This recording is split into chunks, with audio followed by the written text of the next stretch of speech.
¿Qué tal? Bienvenidos a este nuevo espacio que tenemos preparados para usted, Close Up, totalmente en vivo. El día de hoy les traemos un perfil a todos ustedes sobre Nayib Bukele, este presidente cool que pues básicamente se ha aferrado al poder, pero que tiene un episodio que se vuelve bastante relevante debido a todo lo que hemos visto con esto de los meme coins, con Javier Milei, por ejemplo, en Argentina. Pues resulta que El Salvador, gobernado por Nayib Bukele, se volvió en 2021 el principal y el único país, hizo historia en ese sentido, de aceptar el Bitcoin como moneda oficial. ¿Qué fue lo que sucedió? Pues precisamente esto vamos a tratar en este close-up, porque Bukele vendió la criptofantasía a los salvadoreños, pero esta fantasía se esfumó y no sirvió realmente como él prometió. Quédese aquí, vamos a hablar en este close-up de Nayib Bukele.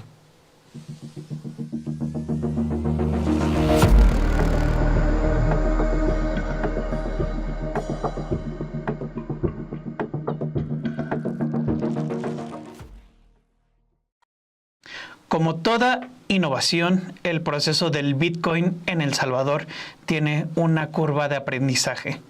Todo camino hacia el futuro es así, y no se logrará todo en un día, ni en un mes.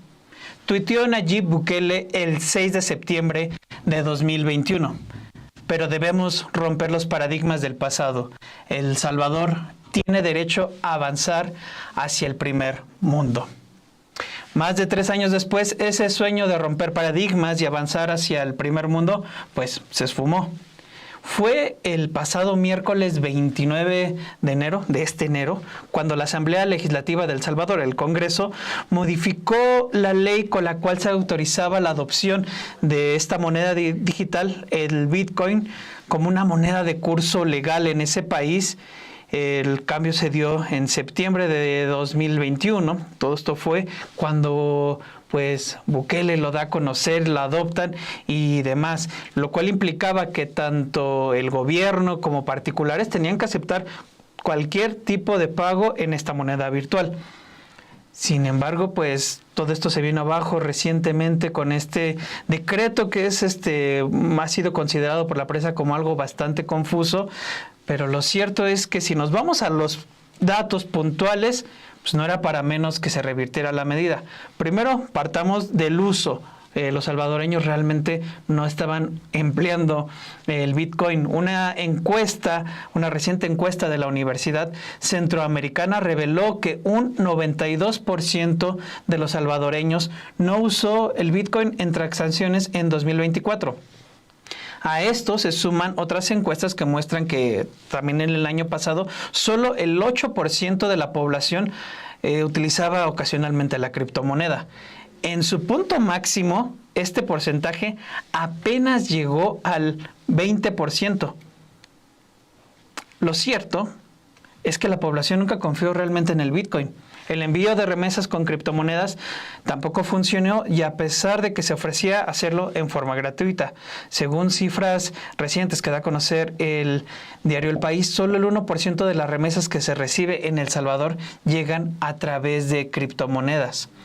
Cuando Nayib Bukele anunció con bombo y platillo que El Salvador sería el primer país del mundo en adoptar a esta moneda como moneda de curso legal, permitió, entre otras cosas, su aceptación obligatoria por parte de toda la población. Ya dijimos que esto no funcionó, los salvadoreños no lo usaron. Y si alguien quería pagar con Bitcoin, la contraparte, incluida el gobierno, estaba obligada a hacerlo. La ley Bitcoin facilitará la inclusión financiera de sectores vulnerables, agilizará pagos, atraerá inversión y multiplicará las oportunidades de negocios para todos. Fue lo que dijo en su momento Nayib Bukele. Para la adopción de esta criptomoneda, el gobierno de El Salvador tuvo que gastar entre 200 y 400 millones de dólares solo para promover el uso del Bitcoin. entre la población.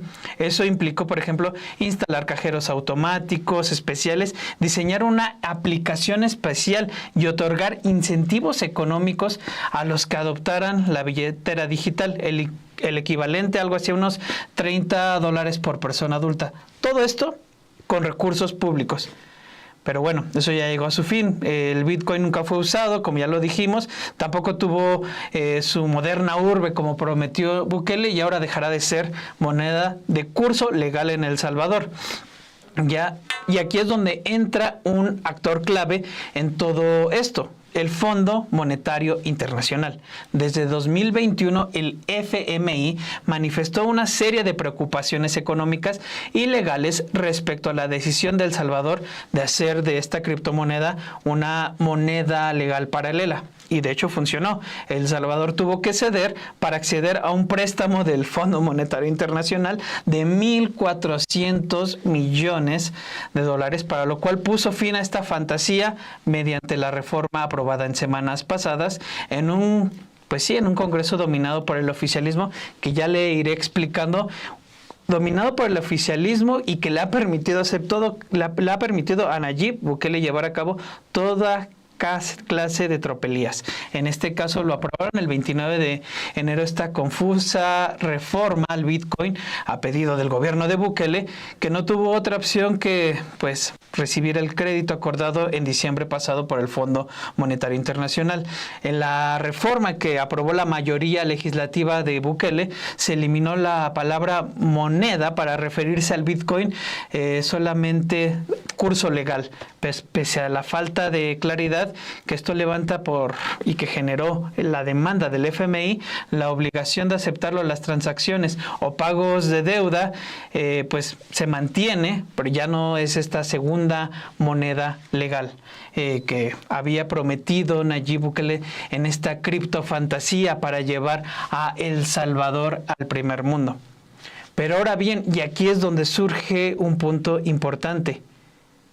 ¿Quién es Nayib Bukele? Y es así que llegamos a este primer close-up. Bukele, el presidente más cool del mundo.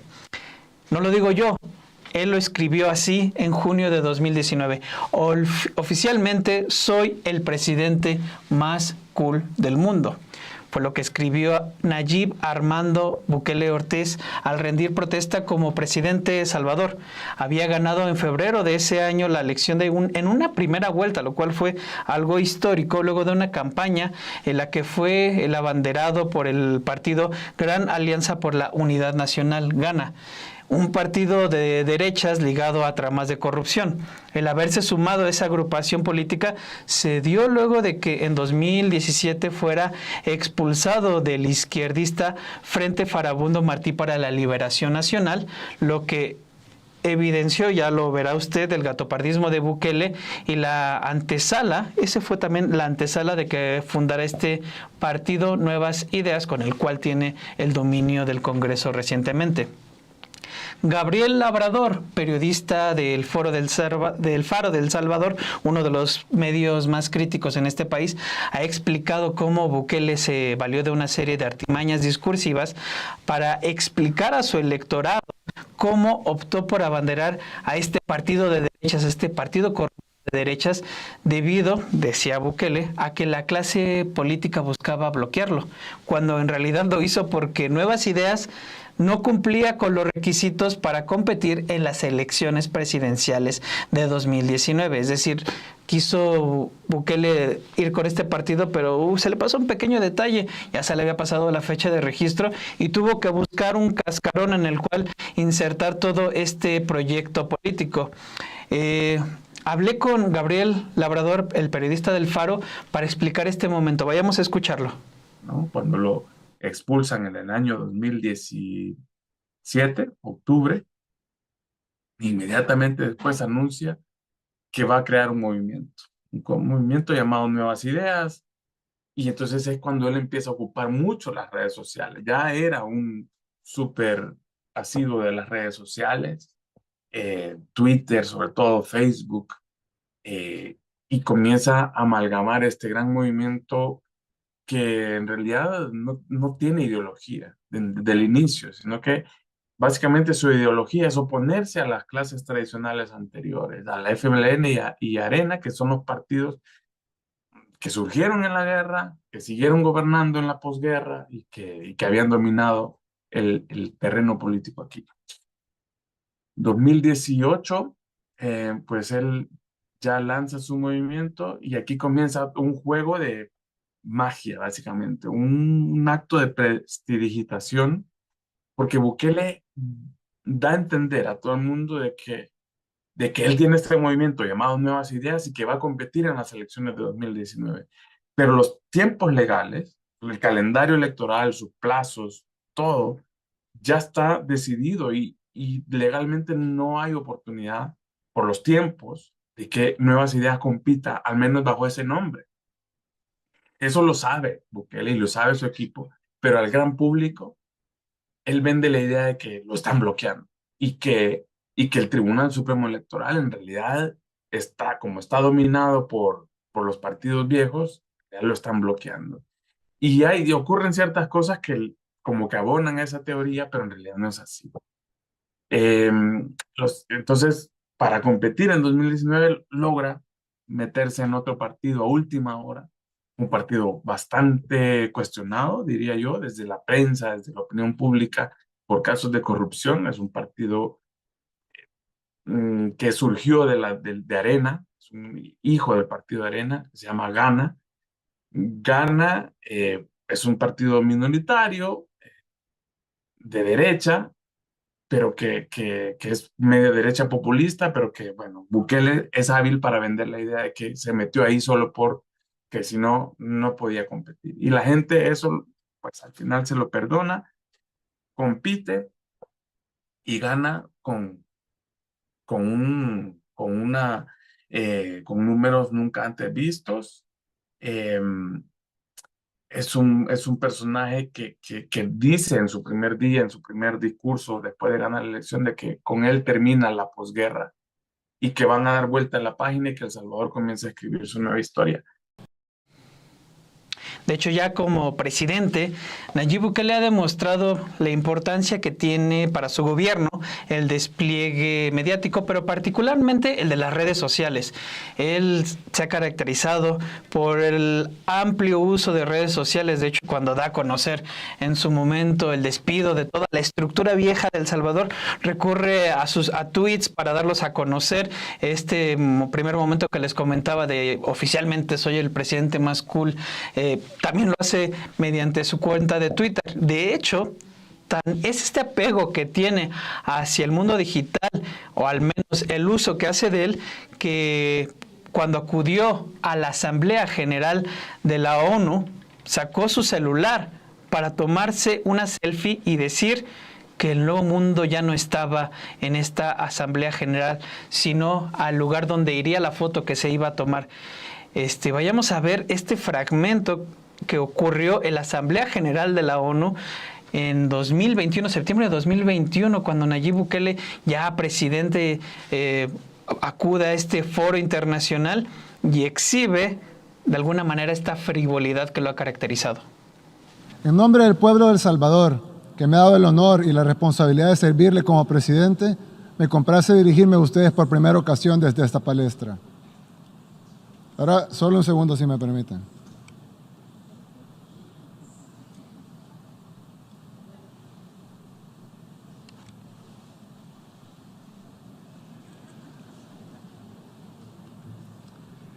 Estar aquí ante ustedes en esta Asamblea General número 74 es un privilegio y un honor que quise compartir con el mundo. Ya que el mundo, el nuevo mundo, ya no está en esta Asamblea General, sino en el lugar a donde irá esta foto, a la red más grande del mundo, donde miles de millones de personas están conectadas prácticamente todo el tiempo y casi en todas las facetas de la vida. Créanme, muchas más personas verán esa selfie que las que escucharán este discurso. No olvide dejar su like, recuerde estamos completamente en vivo en este nuevo formato en el que le estamos trayendo Close Up. El día de hoy estamos hablando sobre Nayib Bukele, este personaje de frívolo, este presidente cool de El Salvador, que es caracterizado por este gatopardismo, este camaleonismo que lo ha acompañado a lo largo de su carrera. De hecho, una revisión que hizo el Faro de El Salvador, a las redes sociales de Bukele, muestra precisamente este camaleonismo que lo ha caracterizado. Bukele ha pasado, por ejemplo, de defender la labor periodística de medios precisamente como el Faro, a perseguirlos ya como presidente. En 2020, en cadena nacional, hizo público que la Hacienda de El Salvador, trabajaba para configurar contra este periódico una acusación por lavado de dinero. Lo mismo pasó cuando el que fuera su partido, el FMLN, cuando era correligionario, miembro y demás, se mostraba fiel defensor de las posturas de izquierda. Ya expulsado, fue uno de sus principales críticos de esta fuerza política. Insisto, ¿quién es Nayib Bukele? Es así que llegamos al segundo close-up, de la publicidad a la política con la izquierda. Nayib Bukele, para tener este panorama, nació en San Salvador, es decir, en la capital de El Salvador, el 24 de julio de 1981. Es hijo de Olga Marina Ortiz y de Armando Bukele Catán, un palestino que llegó a El Salvador, hijo de una familia palestina que llegó a El Salvador, era de cuarta generación. Se instalaron ahí a inicios del siglo XX. Su padre era accionista de un canal de televisión, dueño de empresas dedicadas a la textilería, de una química farmacéutica y principalmente de una agencia de publicidad. Esto es importante para entender no solo a Nayib Bukele, sino la manera en la que llega, pues básicamente, a la presidencia.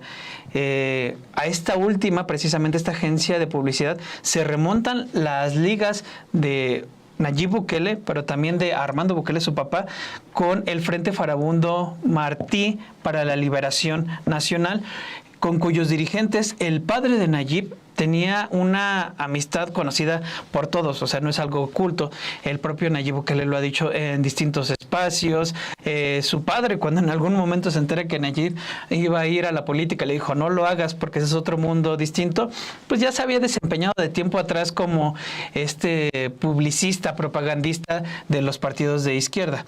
De hecho, en 1999, cuando Bukele ingresa a la Universidad Centroamericana, a la cual dejó al segundo año de estar estudiando la carrera de Derecho, empezó a trabajar en esta empresa familiar de publicidad llamada Overmet, la cual llevó las campañas políticas del FMLN desde el año 2000. El Faro consigna cómo el padre de Nayib había sido un hombre que se identificaba con la izquierda, se asumía como izquierda, y en un momento, aunque esto no lo crea, Nayib se decía a sí mismo ser un político que defendía las ideas de izquierda. De hecho, su padre era amigo íntimo de los líderes del Frente Farabundo desde antes de la guerra civil de El Salvador, que acaba en 1992, entre ellos de Shakib Jorge Jandal, que era líder del Partido Comunista Salvadoreño, con quien además compartía ascendencia palestina. Sobre ese episodio pocas veces explorado en la vida de Nayib Bukele, habla el periodista Gabriel Labrador, con quien tuve la oportunidad de hablar. Vayamos a ver este extracto de esta plática. Nayib, cuando él está saliendo del bachillerato, secundaria, él pues adquiere la dirección de una agencia de publicidad y una discoteca que son parte de los negocios de su padre, Armando Bukele.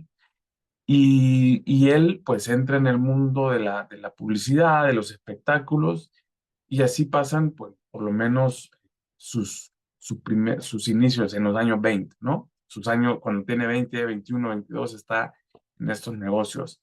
Y algo ocurre en este tiempo, que yo creo que es la parte menos explorada del presidente, que es que él empieza a entablar estos nexos políticos, que realmente a mí me gustaría también conocer más, pero él, cuando dirige la agencia de publicidad, logra acuerdos o contratos con con el partido de izquierda, el FMLN, ¿no? Es un partido surgido, o es una organización surgida en medio de la Guerra Fría, el año 80, estalla la guerra civil en El Salvador, el FMLN pues es esa como unión de diversas células guerrilleras. Termina la guerra en el año 92, se convierten en partido político, y estamos hablando que en allá por el año 2000, 2001, el partido pues sigue intentando ganar elecciones y es cuando Nayib con su agencia de publicidad pues les ofrece él y su padre, ¿no? Le ofrecen los servicios de publicidad al partido y se comienzan pues, a conocer, a entablar relaciones. Hay que decir que algunas campañas fueron totalmente un fracaso del FMLN. En realidad, el FMLN logra la presidencia de la República hasta el año 2009. Pero algunas campañas locales de la capital, por ejemplo, sí habían sido ciertamente un poco exitosas y que digamos, son responsabilidad de esta, en parte, de la agencia de publicidad de los Bukele. Esa experiencia en marketing político le ha servido desde entonces y hasta la fecha a Nayib Bukele. Por eso mismo, en 2011, y esto es importante, ante la falta de un candidato de izquierda, el FMLN plantea a Nayib Bukele, están ahí en pláticas de cómo van a llevar estas campañas sobre la alcaldía de Nuevo Cuscatlán, y Nayib Bukele pues, se propone a sí mismo y dice, si no tienes candidato, pues yo puedo ir. El frente le toma la palabra y sí, allí arrasa prácticamente en ese proceso electoral. También hay que decirlo, un municipio de menos de 10,000 habitantes que estaba en la periferia capitalina, es decir, colindante con San Salvador, ahí pues, gana sin ninguna dificultad.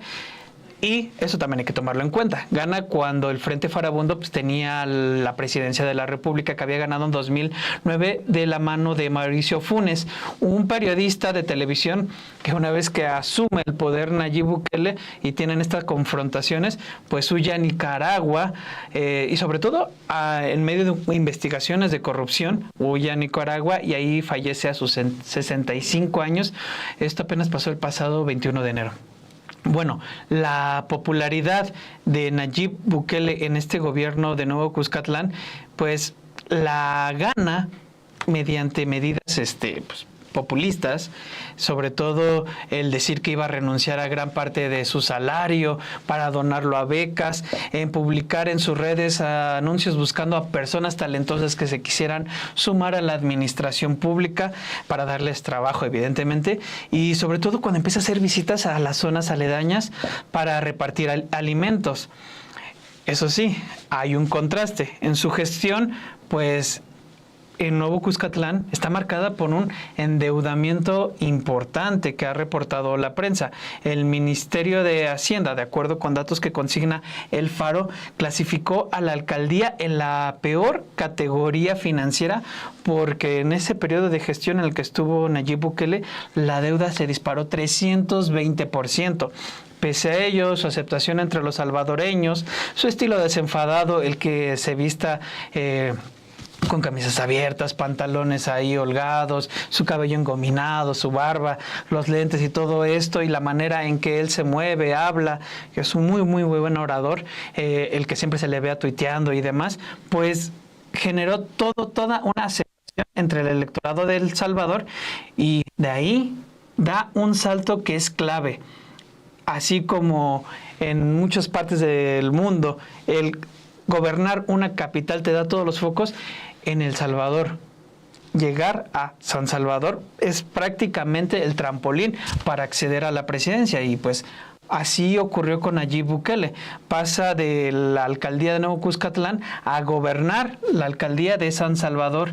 Y ahí es cuando empieza a detonarse su relación con el Frente, este partido que lo había llevado a Nuevo Cuscatlán, el cual él había trabajado estrechamente y cuyas ligas se remontan hasta su padre. Se empieza a detonar poco a poco esta relación.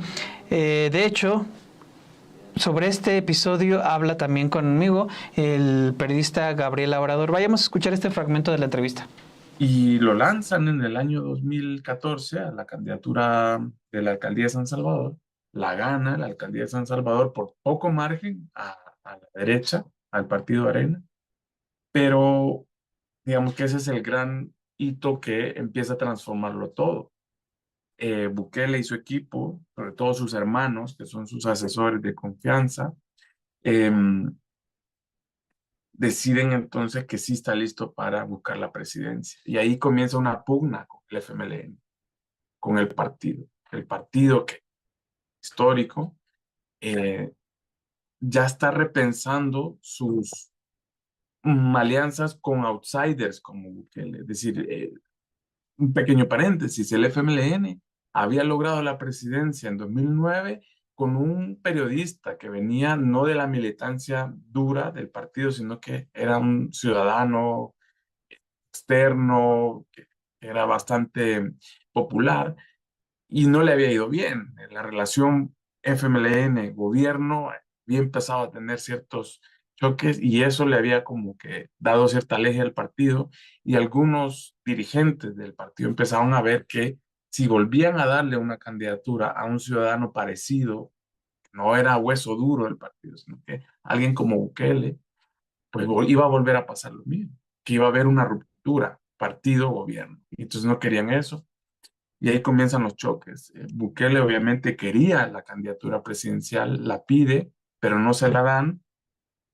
Y él comienza a construir su camino paralelo. En efecto, ese camino paralelo inició con su expulsión del frente y con el anuncio de Nuevas Ideas, el que a la fecha es su partido.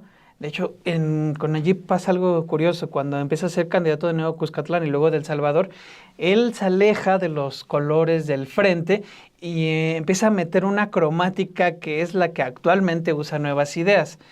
Ya desde él no pudo registrarlo para llegar a la presidencia porque pues, se le pasaron los tiempos.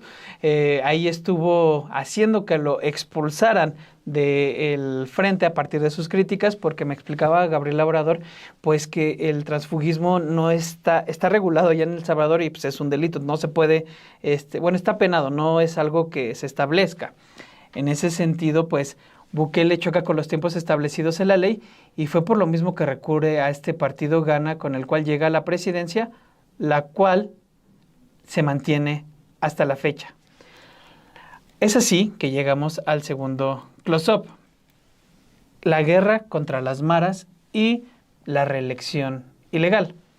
Nayib Bukele, según las últimas encuestas, tiene una popularidad del 83% según los datos de la encuesta que publica Sid Gallup. Gran parte de esa aceptación se debe a su lucha con las pandillas. Esta lucha que todos hemos visto, ya le contaré un poco más sobre cómo se pasa de un acuerdo que precisamente detona el Faro, lo da a conocer, como había ahí un pacto secreto con los líderes criminales, los principales líderes criminales de estas pandillas, para que controlaran ahora sí que a sus respectivos grupos para disminuir los delitos. Esto ocurre precisamente y en un momento dado se acaba esta tregua, como se había conocido, estas negociaciones se paran en seco, quedan en un segundo término y es cuando vemos lo que ha llamado la atención de todo el mundo, ha acaparado los reflectores internacionales, que es la respuesta que tiene Nayib Bukele contra las maras, en estas imágenes que todos hemos visto, de que empiezan a hacer prácticamente cateos, los agarran desprevenidos, empiezan a ingresar a sus casas, a sacarlos de ahí, a detenerlos y a recluirlos en estos centros penitenciarios que seguramente todos hemos visto cómo utilizan estas imágenes desde el gobierno, en el cual están prácticamente solamente con un calzoncillo y entran todos rapados, ahí pues hacinados y demás. El llegar a este paso tuvo previamente un trayecto. De hecho, el diario El Faro da a conocer que en 2022 el gobierno de Nayib Bukele se había mantenido precisamente en esta negociación oculta, en lo privado, que pues nadie conocía, con los principales líderes de las maras, y eso cambia de la noche a la mañana por un acto legislativo. por un Congreso que dominaba Nayib Bukele cuando se decreta el régimen de excepción. Esto fue en marzo de 2022 durante una discusión que se da ahí en el domingo en la noche. Lo aprueban, pues tenían la mayoría legislativa, lo aprueban y con esa medida se suspende la libertad de asociación, el derecho de defensa e inviolabilidad de la correspondencia, la prohibición que existía por parte de las autoridades para intervenir las telecomunicaciones sin una autorización judicial y se extiende el plazo de detención administrativa, algo así como el arraigo, que pasa de 15 que se da a 15 días cuando en tiempos normales es de 72 horas. De hecho, este régimen de excepción es el que da pauta a que se den todos estos operativos y el cual existe aún en la fecha. Otros antecedentes clave de cómo se afianza en el poder Nayib Bukele ocurre unos meses atrás de este decreto de régimen de excepción que avala el Congreso y sucede en febrero de 2021 cuando Nuevas Ideas, su partido, pues gana esta mayoría legislativa en el Congreso y en una de sus primeras decisiones destituye a los magistrados de la Sala de lo Constitucional de la Corte Suprema de Justicia y al fiscal general Raúl Melara, quien, ¿qué cree usted? Pues está investigando este pacto oculto entre las maras y gobierno. Acto después, pues Bukele nombra a pues sus allegados tanto en la magistratura, en la Sala de lo Constitucional de la Corte, como en la Fiscalía General. A eso, una vez controlados los contrapesos, Bukele da el siguiente paso, que es reelegirse. Es importante establecer esto. En El Salvador, los presidentes del gobierno no pueden repetir en el cargo. Entonces, ¿cómo lo hizo? El 3 de septiembre de 2021, ya pues, con mayoría en el Congreso, pero particularmente con el control de los nuevos magistrados que impone Bukele, resuelven que los argumentos que impiden la reelección habían quedado obsoletos y que solo competía al pueblo decidir en las elecciones si el presidente debía seguir en el cargo o no. Sobre esto hablé también con Gabriel Labrador y vamos a escuchar este fragmento para ir ya cerrando en este primer close-up totalmente en vivo. Él sabe que es un político popular, las encuestas lo dicen, porque la gente agradece básicamente que las pandillas se hayan ido de las calles o se hayan desarticulado. E ilegalmente él opta por un segundo mandato y ahora estamos en este segundo mandato completamente ilegal, pero la gente está dispuesta a esto, ¿no? Está dispuesta a aceptarlo. Pues bien, este es todo el trayecto que hemos conocido de Bukele, o más bien que tal vez no se ha expuesto tanto como debería, sobre cómo se ha afianzado en el poder empleando, esto es importante, empleando los buenos resultados que le da su lucha contra las maras. Eso es un factor determinante para su popularidad. Él básicamente establece como un logro, y el mismo Gabriel Labrador me lo decía, sí, evidentemente hay una mejora en términos de seguridad, pero bueno, hay que tener en cuenta que de los miles de detenidos que hay presuntamente por ser integrantes de la Mara, el propio gobierno reconoce que 7,000 de ellos pues son realmente personas que no tenían ningún tipo de vinculación criminal y pues que siguen ahí presos aun cuando no hay elementos para mantenerlos privados de su libertad. Ya recientemente hemos visto cómo Nayib Bukele pues se ha vuelto, le ha hecho segunda a Donald Trump en esta medida de políticas, de expulsiones de migrantes, y él mismo se ha ofrecido pues de prestarle estas megacárceles que conocemos todos para recibir a migrantes que hayan cometido delitos en Estados Unidos. Una medida que confirma una vez más este camaleonismo y que ha sido señalada como un abierto entreguismo al gobierno de Donald Trump. Bukele seguirá tiempo más en el poder, de hecho hasta 2029, y para muchos hay esta duda de qué va a suceder después, sobre todo cuando ya ha demostrado en reiteradas ocasiones que ha pues sido... se ha impuesto sobre la ley, sobre la Constitución, ha quitado nombramientos, ha puesto otro tipo de nombramientos, todo para irse rodeando de acorazado que le permite seguir al frente del poder en El Salvador. Será cuestión de que siempre estemos atentos, y es importante mencionar a un personaje como este que bajo fantasías como la de brindar a El Salvador esta criptofantasía en donde se iba a generar, donde se iba a crecer, donde todos los salvadoreños iban a poder acceder al primer mundo, pues realmente termina solamente en una simple farsa, o su lucha contra las maras que ha prometido y sobre la cual no ha dicho qué se trató ahí, sobre todo en estos acuerdos ilegales que da a conocer el Faro. Pues este es Nayib Bukele, uno de los principales mandatarios que existen en la región, a los cuales, no sé, aquí mismo en algunos miembros de la oposición han hecho un guiño abierto sobre sus medidas para recuperar la seguridad, aun cuando esto implique, como usted ve, violar todas las, pues sí, todas las los derechos humanos, todas las garantías que deberían de tener las personas. Pues yo les agradezco mucho que me hayan acompañado en este en vivo. Agradezco a Diana Ríos que me pone aquí. Bukele es una mezcla entre Fox, los Chucho, los Ortega y Felipe Calderón. Algo así, es un personaje ahí bastante camaleónico, y sobre todo no olvidar que él llega, en teoría, desde la izquierda. Pone Juan Santa Cruz. Pues quién sabe cómo se ponga cuando vaya a salir Bukele. Creo que va a pasar como cuando salió el Oregón y entre el Cerillo. Supongo que se refiere a Carlos Salinas de Gortari y a Ernesto Zedillo Ponce de León. Y de hecho, hasta ahorita, por lo que hay, no se ve otro tipo de oposición, sobre todo cuando él ha empleado todos estos mecanismos del régimen de excepción para ir con cada uno de, pues sí, de la oposición. Pues agradezco en verdad. Pone Omar Gutiérrez, a quien le mando un saludo. Bukele está con una narrativa de controlar las pandillas, pero les aseguro que eso tiene un trasfondo.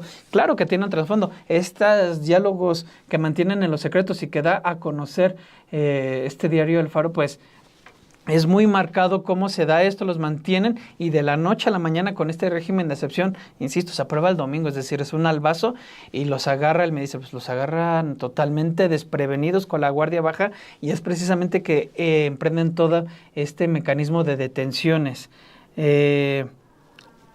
Agradezco aquí a Omar Gutiérrez, a Juan Santa Cruz, que pone, si se ponen a hacer memoria, qué cosas, pero bueno, ya están hablando sobre acá Noroña. En general, pues en verdad agradezco mucho sus comentarios. Aquí me pone Teresita Bentancur Pérez, muy bien programa, felicidades.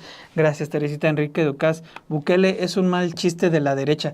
Es un mal chiste, vean cómo es la importancia de poner foco a este tipo de personajes que se dicen de izquierda, pero que al primer oportunidad demuestran de qué lado laten sus aspiraciones.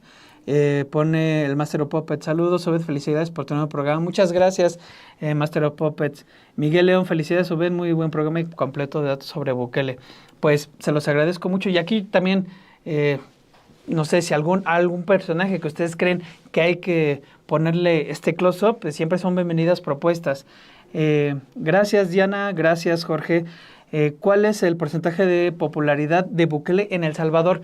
De acuerdo con la última encuesta que publica Gallup, esto es tiene realmente poco, es a inicios de febrero, a finales del año pasado, es 83% la popularidad. En esta medición que tienen, por ejemplo, de líderes internacionales, él no sale ahí evaluado, pero tiene popularidad arriba del 80%. Y usted sí puede ver ahí distintas menciones que le hacen a la gente, más bien preguntas sobre su gestión. En general es bien aceptado, sobre todo por esta cuestión de la seguridad, que evidentemente pues, un país de El Salvador que venía de una guerra civil, de toda esta desestabilización económica y social, llega este falso profeta y les ofrece seguridad, la consigue. Ahora sí que, como diría el clásico, haya sido como haya sido, pues evidentemente genera este tipo de popularidad. Aquí ponen, yo propongo al comandante Fidel, pone Jorge García. Ya dejen el chisme del Oroño, estamos escuchando, pongan atención, ya los está regañando acá Diana Ríos. Gracias, Diana. Martín Vega, gracias por la información. Gracias a ustedes por acompañarme en esta, pues, primera transmisión. Ponen... Pone Carlos, quise darle mi like, pero ya lo había dado. Yo también ya lo puse, si no, Perla me regaña. Miguel Valtierra, gracias por el programa. En verdad, muchas gracias a todos ustedes por haberme acompañado en este primer close-up en vivo, en esta nueva barra informativa. Recuerde que mañana es usted, yo y otros como yo, y el viernes Galileo. También recordar que los lunes nuestras compañeras Daniela Barragán, Perla Velázquez, Alina Duarte y Mime Yamel están todos los lunes totalmente en vivo en Versus. Los martes, a partir de las 11, Radicales a la misma hora, a las 11, pues lo vamos a tener los días martes. Sí, así es, van a tener a Alejandro Páez Varela, Álvaro Delgado, Héctor Alejandro Quintanar y Fabricio Mejía en este espacio. Pues bueno, dicen, apoyo a Carlos Closop, Yunes héroe el héroe de la 4T. Esa es una buena propuesta. Así que pues ya tenemos un close-up de los Yunes en otro formato, pero pues, iremos explorando opciones. Pues de mi parte es todo. Agradezco mucho a toda la audiencia, al público de Sin embargo que me haya acompañado en este primer close-up y pues que tenga muy buena tarde. Hasta luego. Sin embargo, anuncia mejoras en su programación. Desde el lunes 17 de febrero, comienza con la Mañanera del Pueblo en Sin embargo al aire. Y al terminar, sigue con el análisis y las noticias más relevantes en Café y Noticias, con Daniela Barragán y Perla Velázquez. Y a partir del 17 de febrero, los clásicos de Estudio B, ahora totalmente en vivo por Sin embargo al aire. Podrás seguir a tus periodistas favoritos de lunes a viernes de 11 a 12 del mediodía. Lunes Versus, con Daniela Barragán, Alina Duarte, Perla Velázquez y Meme Yamel. Martes, Radicales con Fabricio Mejía, Héctor Alejandro Quintanar, Álvaro Delgado y Alejandro Páez Varela.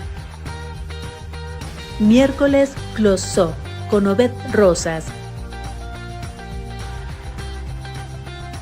Jueves, Usted, Yo y otros como yo con Romina Gándara. Y viernes, Galileo con Manuel González.